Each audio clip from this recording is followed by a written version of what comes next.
கொடுத்தாலும் உன்னை போல செல்வம் கிடைக்காது வாழ்விலே.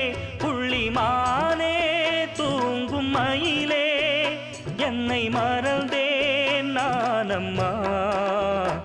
எந்தன் வாழ்க்கையின் அர்த்தம் சொல்ல பூக்களின் வண்ணம் கொண்டு பிறந்த மகளே என் மகளே. நான் வாழ்ந்தது கொஞ்சம் அந்த வாசத்தில் வந்துதித்து உயிரில் கலந்தா என் உயிரே. உன் பூவிழி குறுநகை அதில் 1000 கவிதையே. எந்தன் வாழ்க்கையின் அர்த்தம் சொல்ல பூக்களின் வண்ணம் கொண்டு பிறந்த மகளே என் மகளே. நான் வாழ்ந்தது கொஞ்சம் அந்த வாசத்தில் வந்துதித்து உயிரில் கலந்தா என்